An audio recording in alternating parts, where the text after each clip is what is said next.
Millions of American expats move back to the USA. Hello and welcome to our Retire Early lifestyle. Where do American expats move to when they come back to the USA, and what do they do? Why are Americans moving back home? Firstly, you have to understand that the majority of people moved abroad not just for the adventure, but because they're told it's cheaper. The number one reason why Americans go abroad is because of cost of living. It started out with luring the retirees on Social Security or a small pension. In fact, when we first moved to Cuenca, Ecuador, we were definitely the minority as a family. There was only one other expat family with children living in Cuenca. So yes, 10 years ago, the crowd moving to Cuenca, Ecuador back then was retired married couples and individuals that were retired. We know because we helped hundreds of North Americans find local price rentals in Cuenca, Ecuador. The demographic for moving abroad has changed. Now it's not just retirees moving abroad, it's all age groups. Just a few years ago, the Social Security Administration reported there were about 700,800 retirees receiving Social Security in a foreign country. And the number remains the same 3 years later, according to the Social Security Administration. So that means something. It's letting us know that the travel abroad for the ages 62 and up is not growing. It's remaining constant though, and really travel for all age groups is subsiding according to this article on Zero Hedge. Travel trends deteriorating as consumer downturn worsens. We know exactly why the number for retirees is not going up, and it's because the travel abroad trend is a revolving door trend, meaning they come and go. So here's what we're leading up to. The retirees are not the only ones being heavily enticed to move abroad because of cost of living, but we see the nomad, the investor, the online businessman, the solo woman, and young couples and their pets too, all wanting to go abroad because of cost of living. But let's tell you a bit of reality now.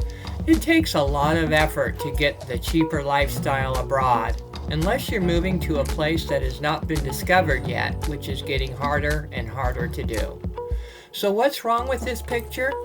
Well, it's that saying that we learned a long time ago, and it's this. When very few people are doing a thing, it's usually a very good time to be doing it.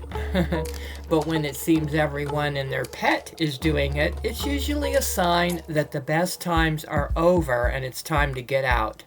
It works with most trends in life, no matter what it is, whether it's financial or cultural, such as this one.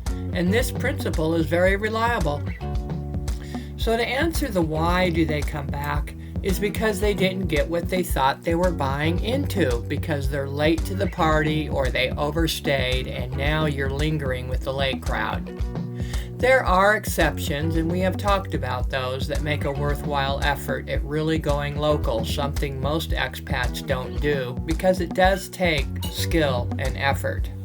We're seeing a lot of this misuse of terminology, calling it live like a local tourism, which is a gross misuse of terminology.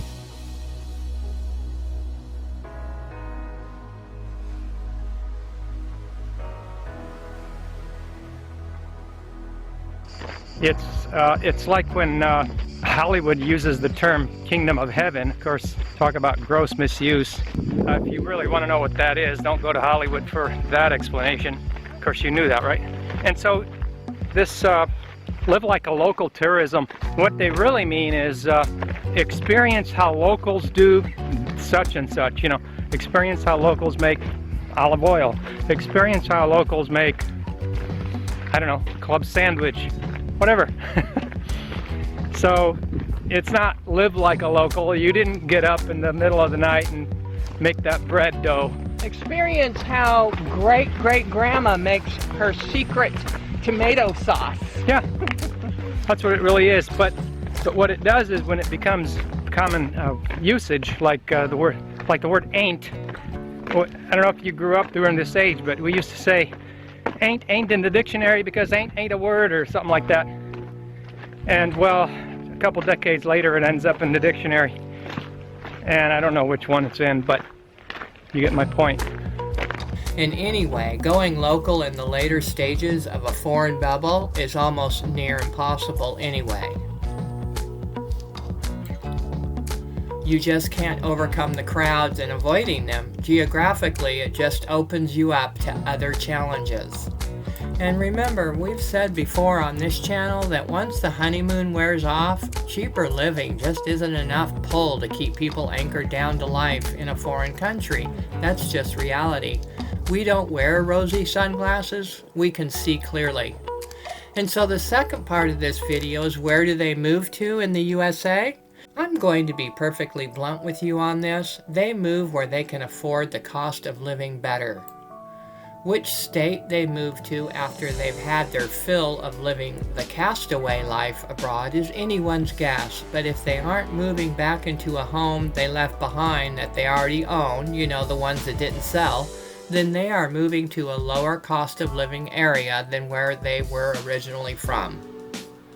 Rents have really shot up in the US, and it's a big problem for a lot of people who need to rent. Why do we think they're moving to less expensive states? Well, for several reasons. Common sense dictates that if Americans would travel clear across continents for cheaper, when they come back home they will do the same thing in the USA and seek out lower cost. And so it appears a new quiet trend is forming of expats that get their fill of living abroad and then pull up the anchor and come back to their own land to a less expensive city or town. The second reason why we think this to be true is, have you seen how fast the Southwest and Midwest has grown over the last 3 to 4 years? The 3 states with the most growth post-2020 are Florida, Texas, and South Carolina, and in that order.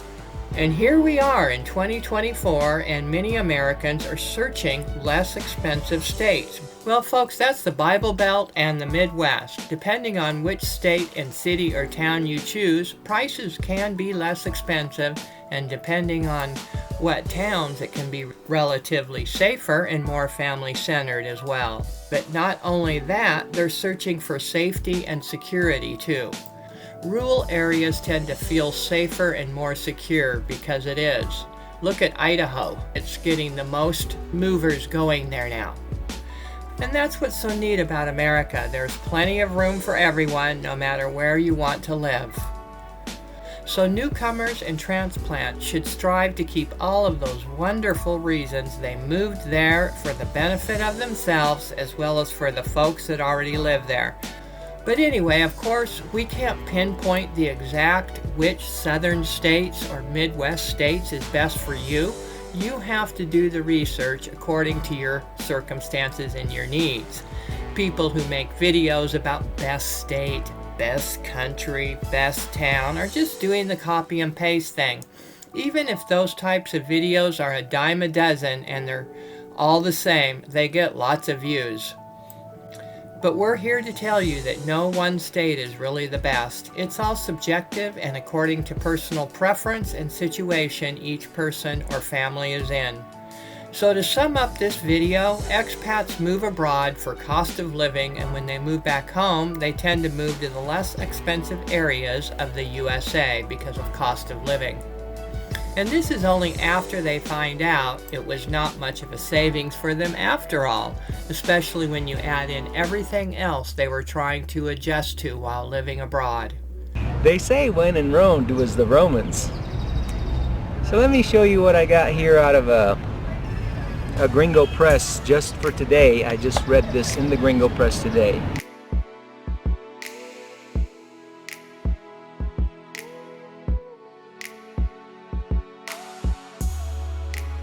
Three bedrooms, 3-bath house, $270,000. Apartment for rent, $700. Apartment for rent, $900 a month. And this is in a land with a GDP per capita, household income of $8,000 a year.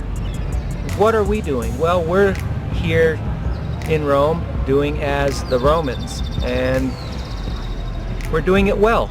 We're a family of 5. We live on less than $1,000 a month, and we rent a house for $250 a month. We're enjoying ourselves, and you know, not faulting anybody if they want to spend that kind of money to live here, but there has to be a better way for some people.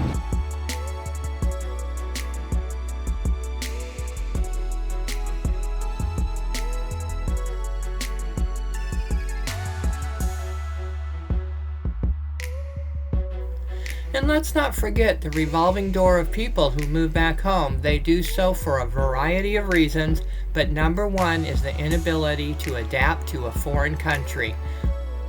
We hope everyone is where they want to be in life, and if not, why not? Take care and be blessed.